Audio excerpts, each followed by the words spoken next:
자, 오늘 178페이지의 지적법 요약집 강의 나가도록 하죠. 이제 요약집 끝나고 나면 문제풀이 들어가나요? 네. 마지막 강의라고 생각하시고 열심히 잘 들으시길 바랍니다. 근데 문제풀이 들어가도 뭐 어차피 이론 정리 대부분 다 해야 돼요. 그러니까 부담 갖지 마시고, 어차피 이번에 암기 안 되면은 다음에 암기하면 되니까 부담 갖지 말고 편히 들으시길 바랍니다. 자, 먼저 총론 파트에서 1절에서 입법 목적이 나오는데, 법 1조는 지적법에서 1조가 입법 목적이 됩니다. 과거에 18회 낸 적은 있지만 지금은 잘 내진 않으니까 한번 간단히 읽어보고서 세분하시면 됩니다. 목적이 측량 및 수로조사의 기준 및 절차와 지적 공부하고 부동산 종합 공부의 작성 및 관리 등에 관한 사항을 규정함으로써 세 가지 목적을 추구하는데, 첫 번째 목적은 국토의 효율적인 관리가 있고 해상교통의 안전이 있으며 국민의 소유권 보호에 기여함을 목적으로 한다 해서 세 가지 이념이 주로 이 법의 입법 목적이 되는 겁니다. 첫 번째 목적은 국토의 효율적인 관리가 있고, 두 번째 경우는 해상교통의 안전이 있으며, 세 번째 목적은 국민의 소유권 보호에 기여함을 목적으로 한다 해서 과거 18회 낸 적은 있지만 지금은 잘 내진 않으니까 다들 개념만 좀 파악하시고요. 그 다음에 이제 지적법의 주요 이념에서 5가지 이념이 나오는데, 5가지 이념 중에서 3가지를 3대 이념이라고 부르고, 그 다음에 5개를 5대 이념 그럽니다. 먼저 첫 번째 나오는 이념이 지적 국정주의라고 불러요. 국정주의라는 것은 토지에 관한 모든 사항은 국가만이 결정한다 해서 토지의 소재, 지번, 지목, 면적, 경계좌표는 국가만이 정하는 것을 지적 국정주의라고 부릅니다. 만약 토지 소유자 보호 정의라고 그러면은 다 지목을 뭘로 결정할까요? 왜 대로 결정해요? 비싸니까. 대가 왜 비쌀까요, 그러면? 예? 대가 비싼 이유는 귀하니까 비싼 거예요. 대란 토지 면적은 약 전국토 면적 대비해서 3%도 채 안 된다 그랬으니까 원하는 사람은 많은데 공급이 원활하지 않으니까 가격이 비싼데, 너나 할 것 없이 다 대가 돼버리면은 가격은 곤두박질 치겠죠. 그래서 국가만이 정할 수밖에 없다가 지적 국정주의고, 국가가 정한 사항을 정한 대로 끝나는 것이 아니라 지적 공부에 등록하는 것을 형식주의라고 부릅니다. 형식주의를 똑같은 말 뜻이 등록주의라고 불러요. 지적 공부에 등록해야 요 입법주의를 의미하는데, 형식이란 말은 등기법 공부할 때도 형식이란 말 한번 나오죠. 우리 물권 변동은 민법 공부할 때 의사주의, 형식주의. 민법 공부할 때 물권 변동은 의사주의를 채택을 했어요, 형식주의를 채택을 했어요? 형식주의죠. 당사 의사의 합치만으로 주임받기는 게 아니라 등기라는 걸 해야 주임받기니까 등기하고 여기서 등록하는 행위를 형식이라고 부르는 겁니다. 지적공부에 등록하는 입법주의를 형식주의, 다른 말로 등록이라고 부르고, 등록했으면 이제 지적공부를 일반인들에게 알려줘라 해서 공개주의가 실현이 되는데, 지적공개주의라는 것은 등본 발급이나 열람하는 경우 또는 측량 중에서 경계보고 측량하는 것들을 지적공개주의라고 부르는데, 이 세 가지를 3대 이념이라고 부르고, 그 다음에 네 번째 이념의 경우는 실질적 심사주의라는 것이 나옵니다. 실질적 심사주의의 경우는 측량하고 그 다음에 또는 조사하는 행위를 실질적 심사로 나누는 것이 심사 기준인데, 등기법이랑 가장 큰 차이점이 오죠. 등기법의 경우는 등기를 실행 여부에 대해서 등기관이 심사할 때 형식으로 심사하겠지만, 지적법은 실제로 심사해서 등록해 주므로 이게 가장 큰 차이점이 될 것이며, 5번째의 경우는 직권 등록주의가 적용이 됩니다.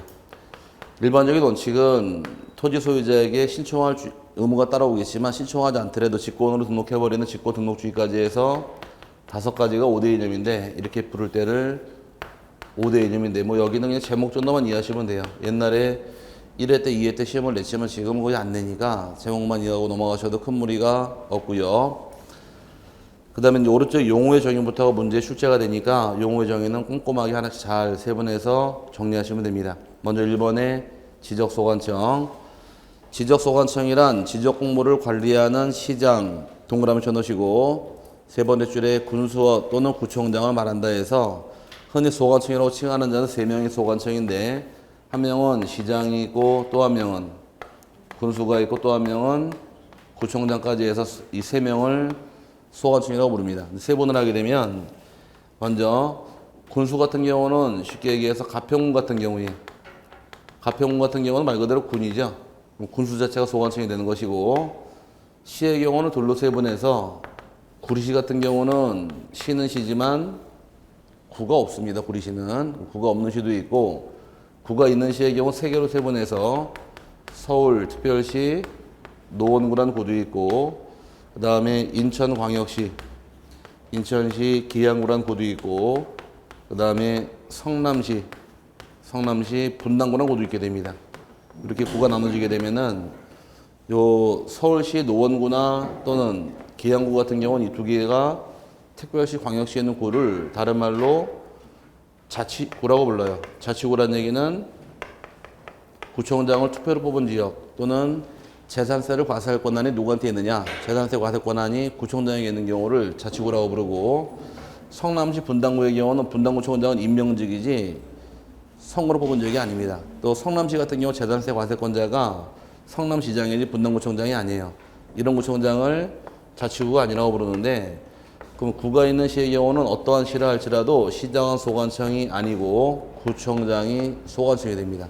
그럼 서울시 노원구의 경우 누가 소관청이 되고 노원구청장이 소관청이 되는 것이고, 인천광역시 기양구의 경우도 기양구청장이 소관청이 되는 것이며, 성남시 분당구의 경우도 분당구가 소관청이 되지 시장은 소관청이 아닙니다. 두 개만 세분하시면 돼요. 구가 없는 시의 경우 누가 소관청이 되고 시장이 소관청이 되는 것이고, 구가 있는 시의 경우는 어떠한 시를 할지라도 구청장이 소관청이지 시장은 소관청이 아닙니다. 책 들어가서 한번 읽어보자고요.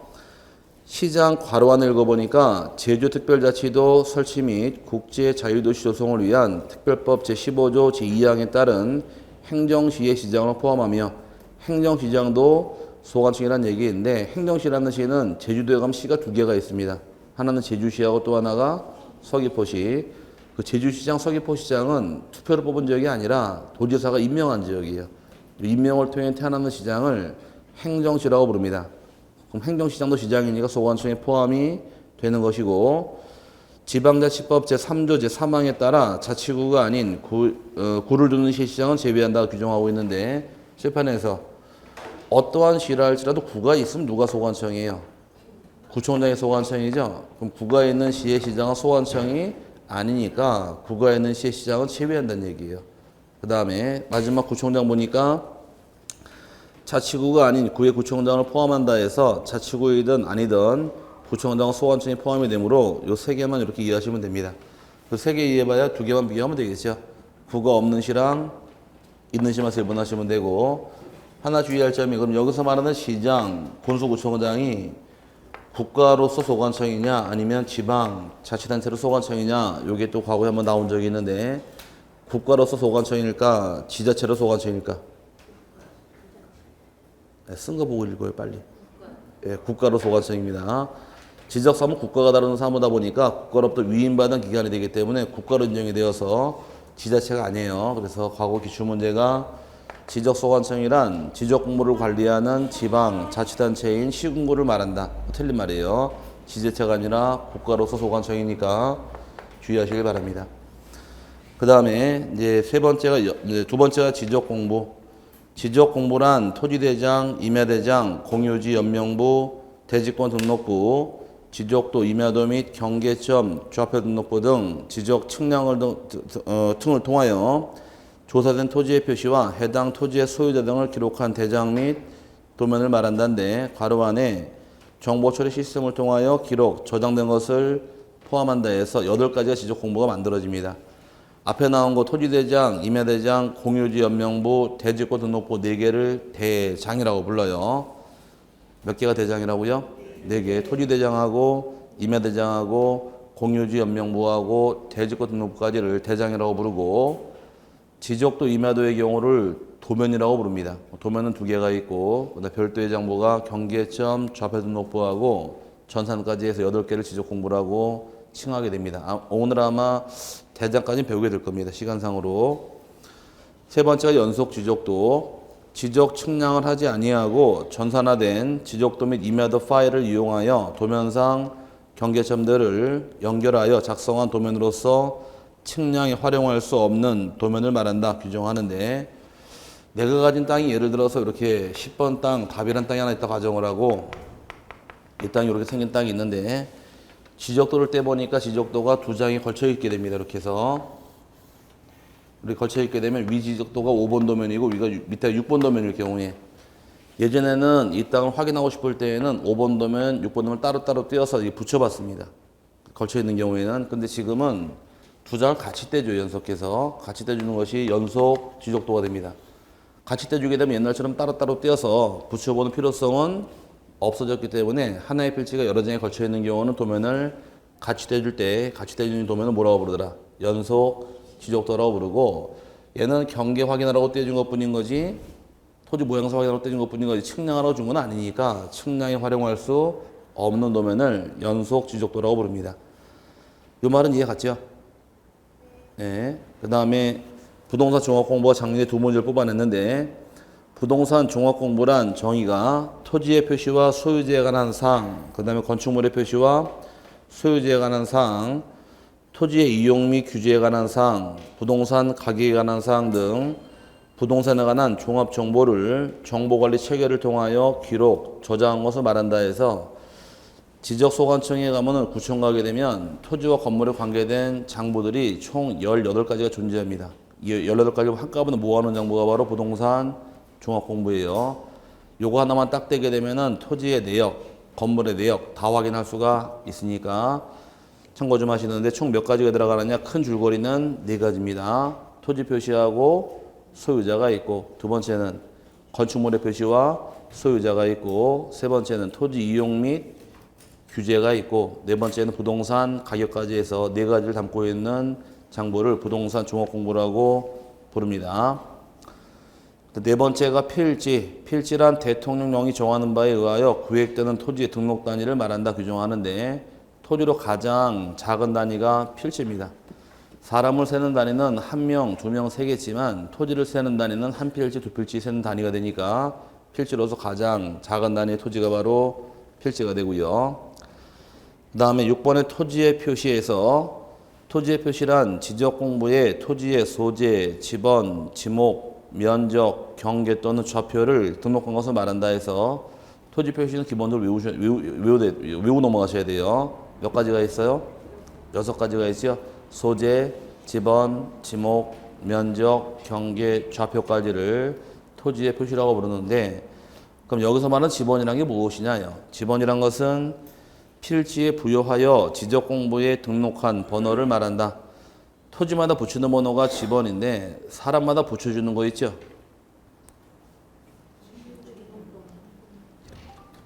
이름. 그럼 여러분 옛날에 시험 볼 때 초등학교, 중학교 다닐 당시에 시험지 맨 꼭대기에 쓴 게 있을 거예요. 뭐 쓰셨어요? 몇 학년, 몇 반, 몇 번, 이름 안 썼어요? 이름 안 쓰면 나중에 몇 대 맞았잖아요, 선생한테. 그러니까 맨 꼭대기에 쓰는 게 번호하고 이름 적게 돼 있죠? 그럼 뭐 이름에 해당하는 게 지번이라는 것이에요. 그래서 웬만한 지적 공부들은 대부분 다 맨 꼭대기에 소재와 지번이 나오는 겁니다. 그럼 이름하고 같은 역할을 하는 것이 지번인 대로 기억하시면 되고 그 다음에 지목, 토지의 주된 용도에 따라 토지의 종류를 구분하여 지적공부에 등록한 것을 말한다 규정하는데 지목을 정할 당시에는 뭘 따라 세분하느냐? 용도별로 지목을 세분하게 됩니다. 중요한 건 용도예요. 근데 20회 문제에서 뭐라고 나왔느냐? 지목이란 토지의 주된 성질에 따라 성질이 아니라 용도고 21회는 토지의 주된 지형에 따라 지형이나 성질이 아니라 용도입니다. 주의하시고요. 네, 면적이란 나오는데 면적이란 지적공부에 등록된 필지의 수평 면상 넓이를 말한다 규정하는데 우리 지적은 2차원입니다. 언제나 수평을 보고 따지다 보니까 토지의 높낮이를 따지질 않아요. 면적은 언제나 수평으로 면적을 환산해서 등록하다 보니까 수평 면상 넓이를 면적이라고 부르고 그다음 넘어가시게 되면 경계란 필지별로 경계점 간을 직선으로 연결하여 지적공부에 등록한 선을 말한다. 경계점을 연결시키면 경계가 만들어지는데 오늘 잠깐 대기하시고 설명 다시 드릴 겁니다. 그 다음에 좌표란 지적 기준점 또는 경계점의 위치를 평면, 직각, 종횡선 수치로 표시한 것을 말한다 규정하는데 이렇게 XY 좌표를 하나 그린 상태에서 한 점을 우리는 XY 좌표라고 부르는데 이 좌표를 말로 바꾸게 되면 지금 보시는 좌표가 평면인가요? 입체인가요? 평면이죠.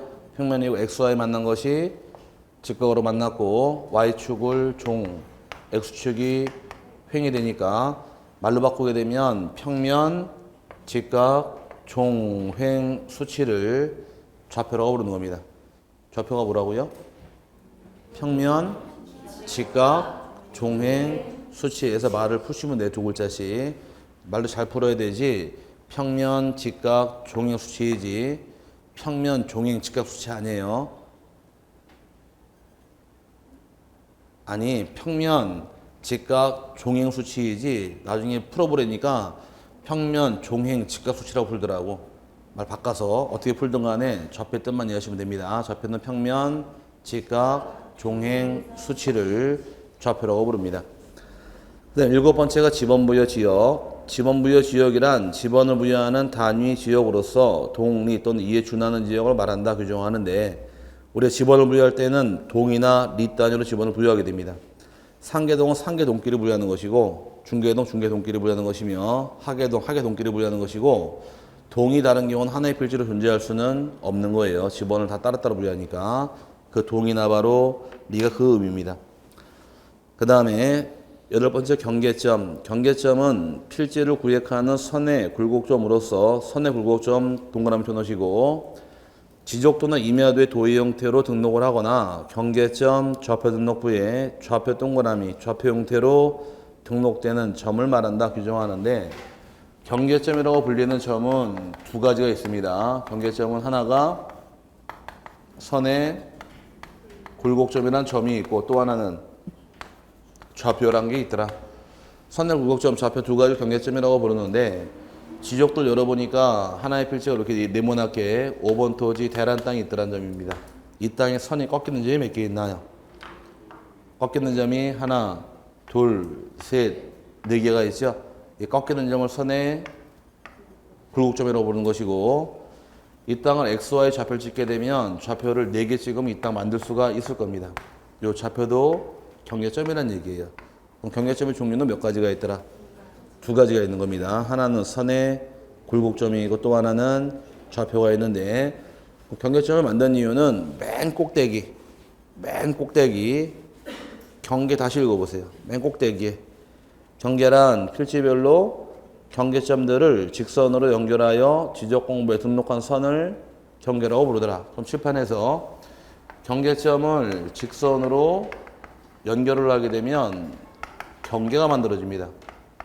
그럼 경계점을 연결시키면 경계가 만들어지는데, 경계점의 종류는 몇 가지가 있느냐? 두 가지가 있다는 점이에요. 선의 굴곡점도 경계점인가요? 예, 그럼 경계점, 이 굴곡점을 연결했을 때 만들어진 이 선이 바로 경계가 만들어지는 것이고, 좌표도 경계점이죠. 총 두 개 있다 그랬으니까, 그럼 좌표 네 개를 연결했을 때 만들어진 선이 이게 바로 토지의 경계가 만들어지는 것이에요. 그럼 말을 엮어보게 되면, 경계는 무엇을 연결하면 경계가 되고, 경계점을 연결하면 경계가 만들어지는 것이고, 경계점의 종류는 두 가지가 있는 거예요. 하나는 선의 굴곡점이 있고, 또 하나는 좌표가 있다 해서 이렇게 말을 쭉 엮어서 보시면 같이 연결이 될 겁니다. 여기에 경계와 경계점의 설명이고, 그 다음에 이제 아홉 번째가 토지의 이동. 토지의 이동이란 이자가 무슨 이자인가요? 한자로 다를 이자죠. 토지가 움직이는 게 이동이 아니라 뭔가가 달라지는 게 이동이라고 말 쓰는 겁니다. 토지의 이동이란 토지 표시를 새로이 정하거나 변경 또는 말소하는 것을 말한다 규정하는데, 아까 전 페이지에서 토지 표시는 몇 가지 있다고 배웠어요? 6가지 있다고 배웠죠? 토지 표시는 소재, 지번, 지목, 면적, 경계, 좌표 중에서 어떤 거 하나라도 새로 정한다거나 변경한다거나 말소하는 경우를 토지의 이동이라고 부릅니다.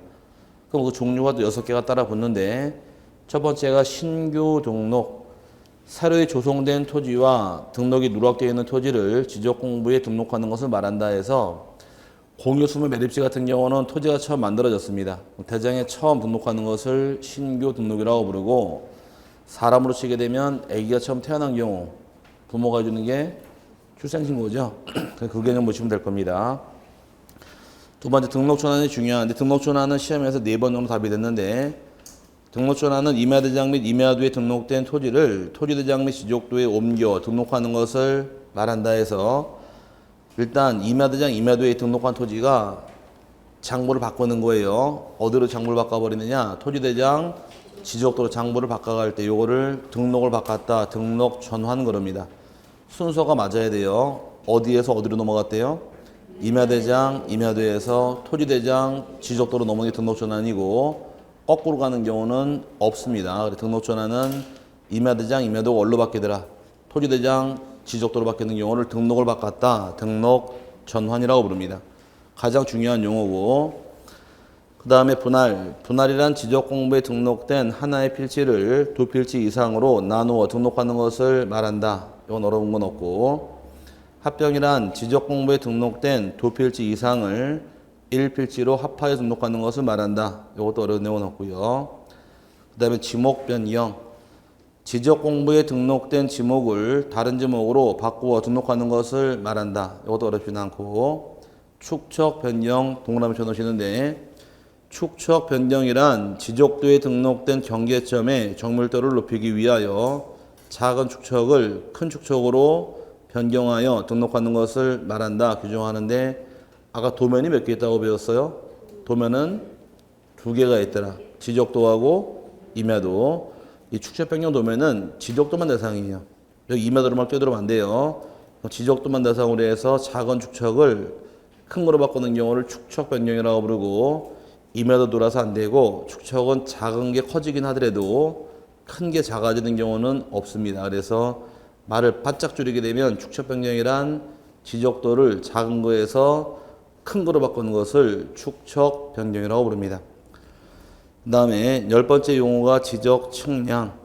지적 측량이란 토지를 지적 공부에 등록하거나 지적 공부에 등록된 경계점을 지상에 복원하기 위하여 필지의 경계 동그라미, 좌표 동그라미, 면적 동그라미를 정하는 측량을 말하며 지적 재조사 측량이랑 측량과 지적 확정 측량을 포함한다 규정하는데, 중요한 것은 측량을 실시한 경우 얻는 결과는 몇 가지가 있느냐?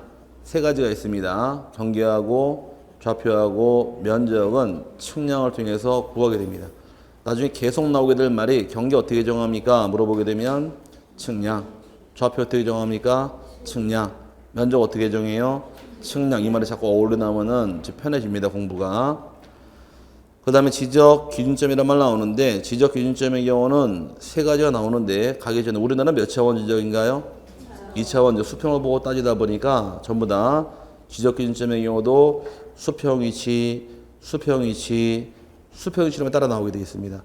지적 기준점의 경우는 지적 삼각점, 지적 삼각 보조점, 지적 도건점 세 가지를 의미하는데, 측량 기준점의 가장 큰 기준점이 지적 삼각점이고, 요거를 잘게 세분하게 되면 지적 삼각 보조점이 되고, 더 잘게 세분하게 되면 지적 도건점 세 번 들어오는 겁니다. 세 번 들어오는데, 전부 다 2차원적이다 보니 뭐가 따라 붙어 있어요? 수평 위치, 수평 위치, 수평 위치란 말 나와 있죠. 이건 외울 게 아니라 뭘 통해 만들었는지만 이해하시면 돼요.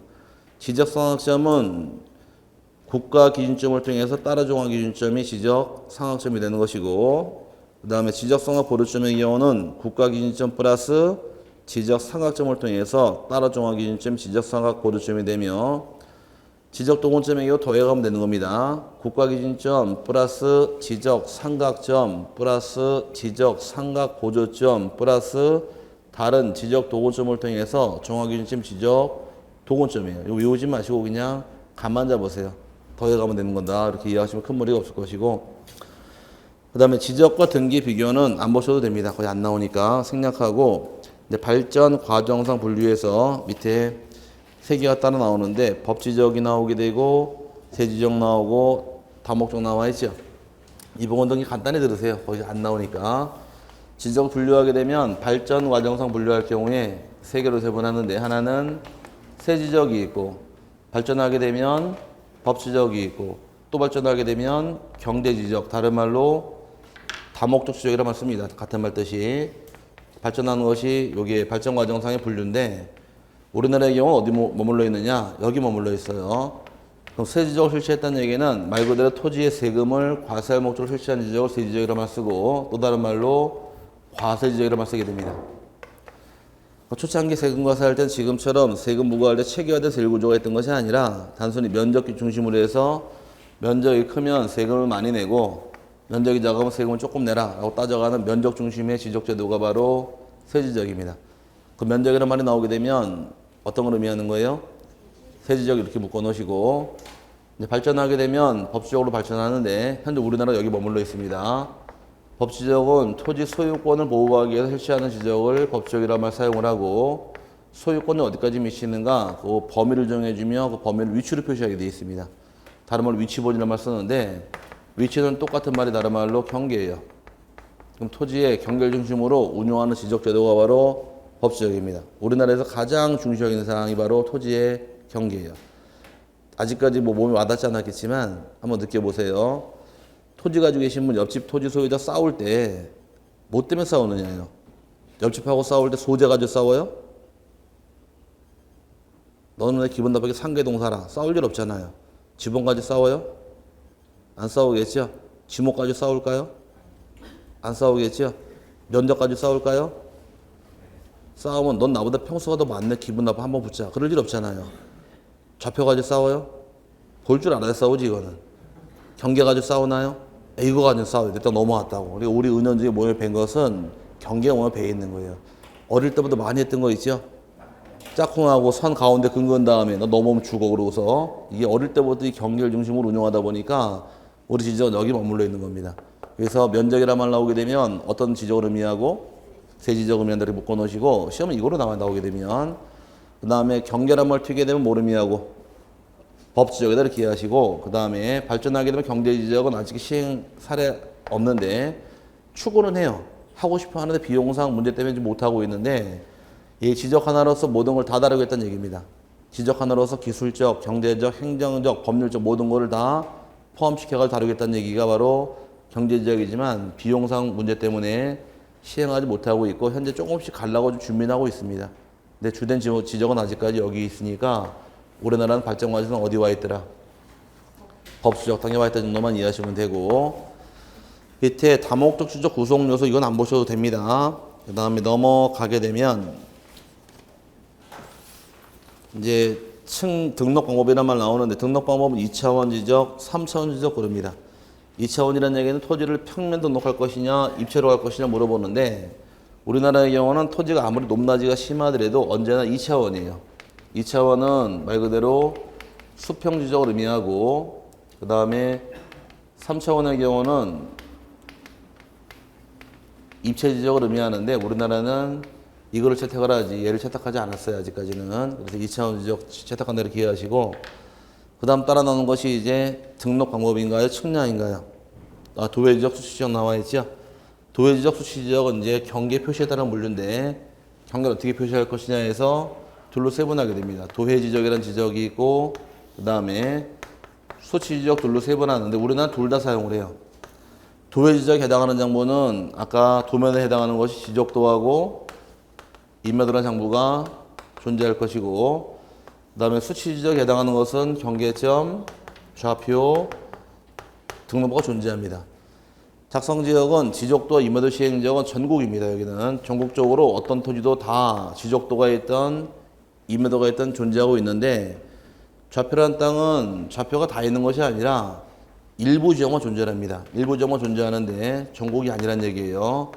쉽게 이해해서 시골 땅 이렇게 생긴 땅이 하나 있다 가정을 하고 10번 전이라는 땅이 있다 가정을 하고 우리 도심처럼 개발된 지역은 네모 반듯하게 생긴 땅이 하나가 10번 대가 있다는 가정해 보자고요. 이쪽 땅과 이쪽 땅 비교했을 때 여기는 개발 전일까 후일까? 개념상으로 개발 전, 여기는 개발 후로 이해하면 되겠죠. 그럼 개발 전의 땅은 이 땅을 좌표를 찍으려고 합니다. 몇 개 찍어야 될까 이건? 한번 3개 찍어 이 땅 한번 찍어보세요. 이게 만만한 거 아니잖아요. 그러니까 한참 찍어야겠죠 이거. 이런 땅은 좌표가 없다는 얘기예요. 그럼 이 땅은 좌표 몇 개 찍으면 돼요? 4개만 찍으면 되니까 이런 땅은 좌표가 존재하더라도 이 개발되기 전의 땅은 좌표가 없다는 얘기입니다. 그럼 이제 개발된 땅이라는 것은 약 몇 프로 정도밖에 없느냐? 전국 도면적에 대비해서 5%밖에는 좌표가 없어요. 95%는 전부 다 이 상태로 있는 것이고 개발된 지역은 약 5%밖에는 존재하지 않는 겁니다. 이게 일단 지역적인 부분이고 지적도면의 경우는 작성 연도가 1910년대 만들다 보니까 일반인들의 이해는 굉장히 쉬워요. 이해가 쉬운 건 장점인 반면에 나쁜 점은 정밀도가 많이 떨어집니다. 이게 나쁜 점이에요. 그러다 보니까 토지 가격은 상승하는데 경기 본전이 심해지니까 이 저물도를 높일 목적으로 만든 것이 바로 좌표입니다. 좌표 저물도를 높일 목적인 반면에 좌표로만 나오다 보니까 나쁜 점이 이해가 어려워요. 이해가 떨어지는 것이 이게 나쁜 점이 됩니다. 서로 상반관계에 있는 거예요. 그래서 저물도가 높다고 설명드렸는데 얼마나 높으냐? 내 땅, 남의 땅 경계를 측량 들어갈 때는 얼마까지 따져 들어가느냐? 이 좌표가 있는 지역은 1cm까지 따져서 경계를 정해줄 만큼 저물도가 높은 지역이 바로 이 지역이에요. 그럼 내 땅을 측량할 때 얼마까지 측량 들어간다고요? 1cm 단위까지 정해줄 만큼 저물도 높은 지역이 좌표가 있는 지역입니다. 그만큼 저물도 높은 지역이 이 지역이니까 참고 좀 하시고, 비용적인 면에서는 여긴 비용이 얼마 안 들겠죠? 비용은 싸게 들 것이고 여기는 비용이 많이 듭니다. 이렇게 나눠지는 것이 차이점인데, 이런 게 중요한 게 아니라 요게 중요한 거예요. 지금은 도외 지역은 어떤 지역이 채택을 해요? 전국적으로 다 채택을 하고 있고, 반대로 좌표 가는 지역은 개발이 된 지역만 일부 지역이 있다, 이렇게만 이해하시고, 우리나라는 도외 지역, 수치 지역 둘 다 시행을 합니다. 둘 다 있기 때문에. 그 다음에 밑에 보시게 되면 밑에 이제 다 나왔네요. 지금까지 떠들은 내용 한번 따져나 보자고요. 우리나라는 그럼 어디 와 있어요? 발전 과정상 세지적 단계 와 있나요? 법치적 단계 와 있나요? 법치적 단계 와 있죠.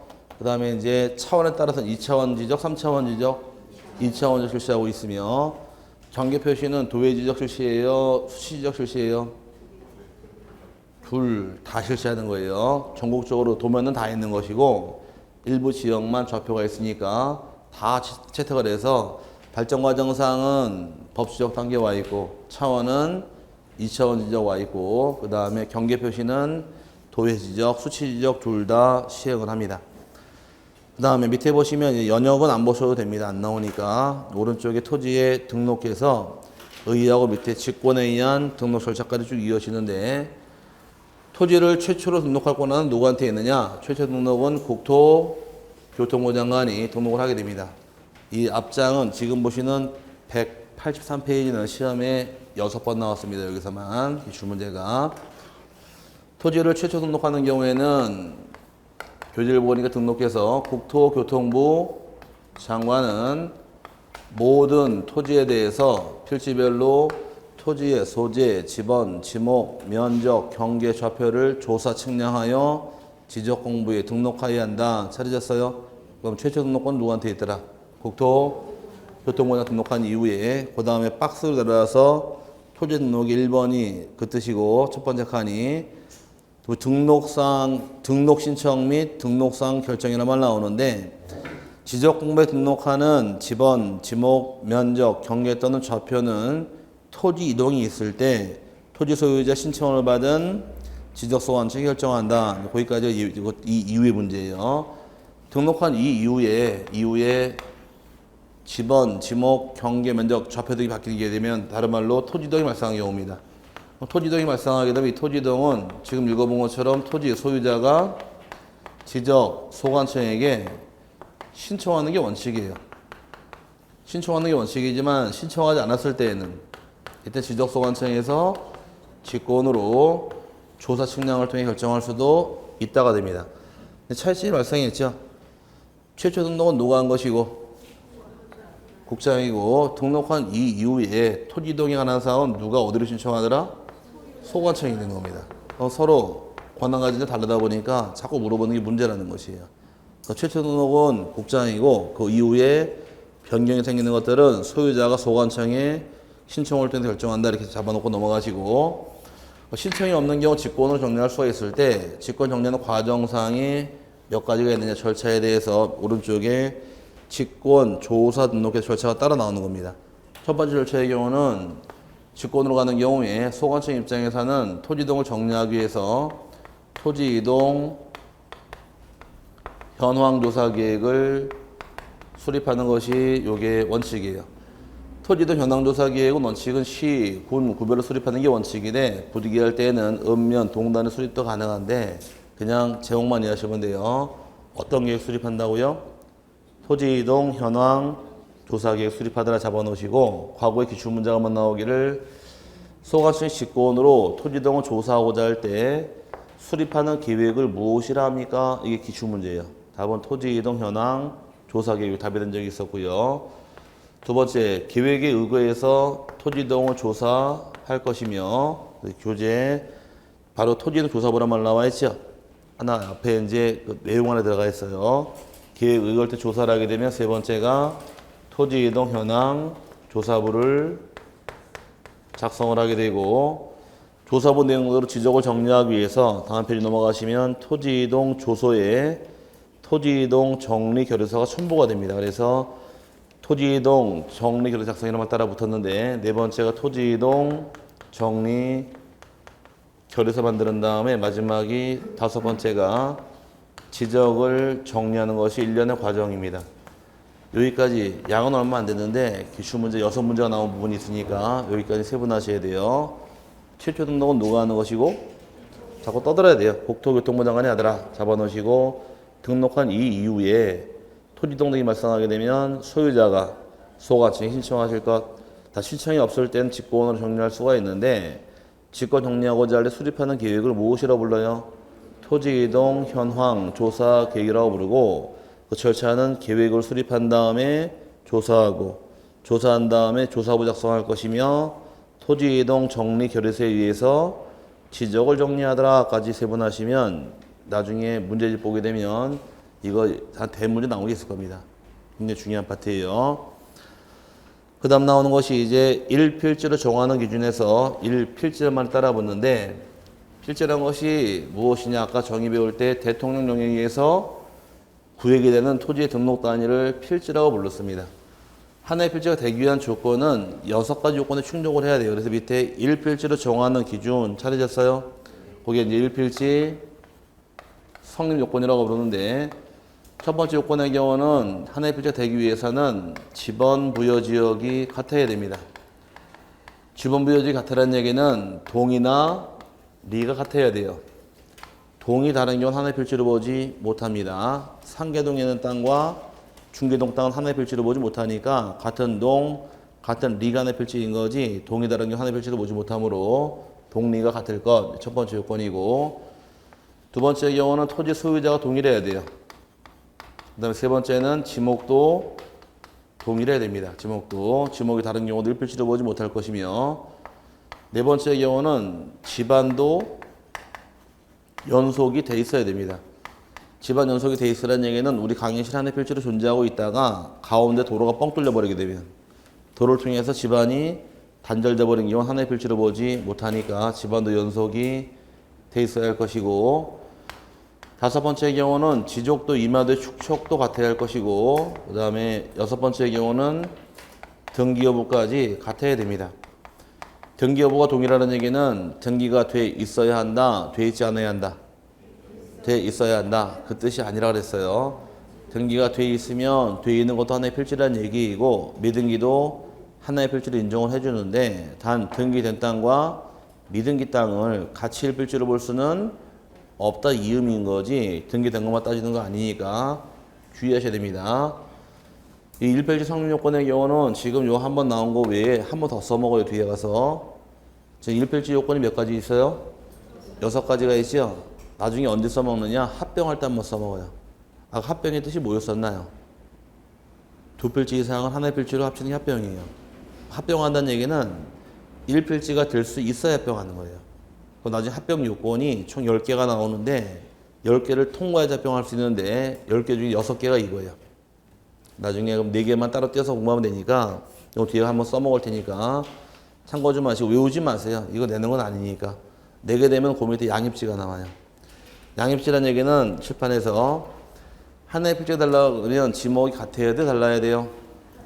지목이 같아야 되죠? 그럼 지목이 다른 경우는 하나의 필지로 보지 못하겠네요. 근데 하나의 필지를 보기 위해서 만든 땅이 바로 양입지인데 양입지란 땅은 주된 토지에 편입이 되는 조그만 종된 토지를 양입지라고 부릅니다. 양입지 개념은 주된 땅이 아니라 종된 땅을 양입지라고 부르는데 양입지 개념은 예를 들어서 아파트 단지 안에 101동 건물이 서 있다고 가정을 하고 단지 안에 도로가 있게 됩니다. 이렇게 여기 지목은 외관상 대가 될 것이고 여기 지목은 분명히 도로예요. 아스팔트 깔려 있는 경우. 그럼 대와 도로 분리할 수 있는 지목이 토지가 있지만 지적돌 때 본다가 대장을 때 보게 되면 이 도로가 안 나옵니다. 다 뭘로 나오느냐? 대로 나와버려요. 조그만 땅을 그러면 별도로 관리하지 않고 주된 땅 합쳐버리게 되어 있습니다. 합쳐지는 이 조그만 땅을 뭐라고 부르느냐? 얘가 바로 양입지예요. 그럼 양입지의 개념은 주된 토지 개념, 종된 토지 개념. 조그만 땅을 양입지라고 부르는데 이 조그만 땅이 합쳐지기 위한 조건의 경우는 먼저 주된 토지 조그만 땅은 편익을 제공하는 토지로서 지목상으로 도로나 부고 등의 부지가 양입지가 될 수가 있고 두 번째 요건의 경우는 이 조그만 땅은 주된 토지에 필히 붙어 있어야 돼요. 반드시. 그래서 주된 토지에 접속돼 있거나 둘러싸인 토지로서 주의할 점이 용도가 동일한 토지일 것, 다른 토지일 것, 용도가 다른 토지입니다. 용도가 동일할 경우는 애초에 일필지니까 용도가 동일한 말 나와서 안 되고 용도가 다른 토지란 말이 튀어나와요. 지금처럼 대와 도로, 지목 다르잖아요. 이럴 때 양입지란 말이 나오다 보니까 지목이 다른 땅에 따라 붙게 되어 있는 겁니다. 이 조건을 갖추게 되면 하나의 필지로 인정을 해 주겠다가 양입지 성립 요건인데 단서조항에서는 다만 이 조건을 갖췄다 할지라도 다음에 해당하면 양입할 수 없다 해서 양입지의 제한 사유가 세 가지가 쏟아져 나옵니다. 제한은 전부 다 조그만 땅, 종된 땅만 제한을 하는데 종된 땅이 세 가지를 피해가야 돼요. 종된 땅이 아무리 면적이 작아도 대인 경우는 양입하지 못한다가 됩니다. 대는 별도의 지목 대로 분류예요. 이따가 이제 둘째 시간 배우게 되면 배우게 될 토지가 과수원이라는 토지가 있고 또 하나가 목장용지가 있고 또 하나가 묘지가 있는데 요 세 개 안에 대는 별도로 대로 분류해야지 양입을 시키지 못하게 되어 있습니다. 굉장히 중요한 지목인데 둘째 시간 지목 배울 때 잡아드릴 때 좀 기다리시고요. 두 번째 제한서의 경우는 종된 토지가 주된 토지 면적의 10%를 초과하는 경우도 양입시키지 못하게 됩니다. 그럼 10%까지는 양입시킨다는 얘기인데 이 말 뜻은 이 대 전체 면적이 3,000제곱미터일 경우에 면적이 이 도로의 면적이 300도 가능하고 301도 가능하다고 가정했을 경우에 이 3,000의 10%가 얼마예요? 300이죠. 300까지는 편입이 돼버립니다. 대로. 하지만 301일 경우는 10% 초과했나요? 이럴 때는 별도의 지목 도로가 돼버리는 거예요. 그럼 얼마까지만 양입시키느냐? 10%까지만 양입이 됩니다. 그러니까 10% 기억하고 넘어가시면서 문제를 풀어야 되는데 문제 풀 때 질문하러 오신 분들이 이게 2000이면 210으로 나왔다고 가정해보자고. 예를 들어서 대가 얼마래요? 2000에 210. 그러니까 수없이 301만 기억하고 있어요. 이거를. 기억하고서 210 나왔는데 왜 양입이 안 되냐고 따지러 오셨더라고. 아니 이걸 보는 게 아니라 전체 면적이 따져야 될 거 아니에요. 이렇게. 이해 갔어요? 그러니까 이건 싹 잊어버리고 301은 양이 맞는 책에 써놓은 거예요. 그리고 와가지고서 아니 301이고 얘는 210인데 왜 양입이 안 돼 물어보시길래 아니 이 301이 중요한 게 아니라 전체 면적을 따져봐야죠. 그러니까 이거 책에 안 썼더라고. 그러니까 이제 여기 걸려가지고 따지러 오셨는데 전체 면적 따져가는 거예요. 그럼 여기가 면적이 작아도 10% 초과했죠? 양입이 안 되는 겁니다. 이해 갔어요? 그리고 전체 면적 따져서 10%를 계산해야지 301을 예를 들은 거는 이거 외우는 거 아니에요. 그 다음에 10% 초과 안 했다 할지라도 독립적으로 종된 땅 면적이 330제곱미터를 초과하는 경우 양입시키지 못하게 됩니다. 330은 평수로 따지면 몇 평인가요? 100평이죠, 100평.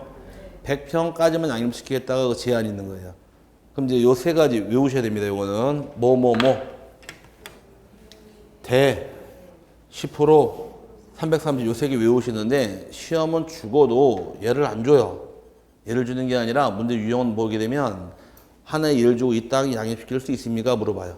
그걸 이제 여기에 적용시킬 줄 알면 답이 나와요. 시험 유형 보게 되면 예를 들어서 목장용지가 있다고 가정을 하고 목장용지가 있는데 면적이 4,500제곱미터가 있더라. 근데 이 안에 소들 물 먹을 땅이 있습니다. 물고 있는 땅 유지가 있는데 유지의 지목이 400제곱미터래요. 이럴 경우 양입시킬 수 있습니까? 이런 식으로 문제가 나와요. 이걸 주는 게 아니라 목장용지 4,500제곱미터 안에 400제곱미터의 유지가 있더라. 이런 식으로 문제 낼 경우에 이런 사정이 있게 되면 여기 집어넣어 봐야 돼요. 집어넣어 세 가지를 패스해야지만 양입이 되는 겁니다. 주된 땅은 뭐예요? 목장면. 종된 땅은 유지죠? 그럼 지금은 제한서 뭐만 따져요, 지금? 종된 것만 따지니까 요거 보고 따져가는 거예요, 유지. 그럼 종된 땅이 유지니까 대인가요? 아니죠? 요거 통과. 10% 초과했어요? 4,500에 10%는 450인데 400밖에 안 되잖아요. 그럼 10% 초과 안 했네요. 요거 통과. 330은 초과했어요? 여기 걸려버렸죠?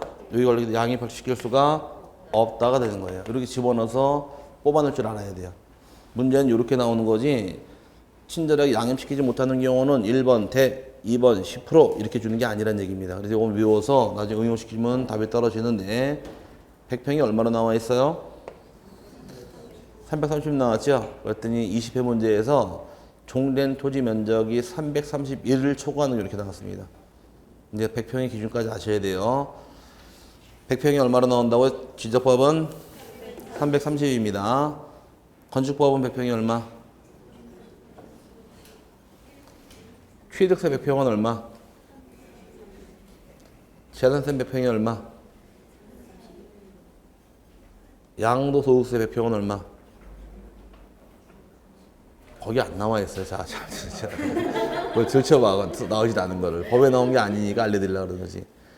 모든 법의 100평은 330이 원칙이에요. 얼마가 원칙이라고요? 330이 기준이에요. 근데 지방세법만 331을 따져요.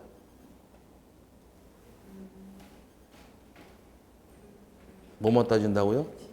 지방세에서만 331을 따지고 들어가지 나머지 다 330이에요. 그럼 지방세인 취득세, 지방세인가요? 그럼 100평의 기준이 얼마? 331, 662 나가는 것이고 재산세의 경우 지방세인가요? 그럼 331, 662가 나가는 거예요. 건축법은 지방세예요? 아니잖아요. 그러니까 건축법 배울 때 5층 이상은 아파트, 4층까지는 연립아니면 다세대로 보는데 동당 건축 면적이 660 이상이면 연립. 그럼 660 나왔잖아요. 왜 일일이 안 들었을까? 지방세법이 아니니까. 이해 갔어요? 그럼 지적법은 지방세예요? 아니니까 330이 나오는 거예요. 그럼 양도세의 경우 지방세예요? 아니니까 양도세도 면적 나오면 330으로 나오게 되어 있는 거예요. 이렇게 기본 틀이에요. 그러니까 어디 나온 건 아니니까 그냥 공부할 때 참고하시고 틀리다고 멱살 잡지 마세요. 다 맞으니까 나름대로 혼자 책보다 발견한 거 알려드린 거니까 그냥 모든 법은 얼마로 간다? 330으로 가되 지방세법만 331을 따진다 이렇게 이해하시면 아마 세법이나 나머지 공부할 때 100평의 기준 이해할 수가 있게 될 겁니다. 여기까지가 필제 설명이고 잠시 쉬신 다음에 지번부터 다시 또 나가도록 하죠.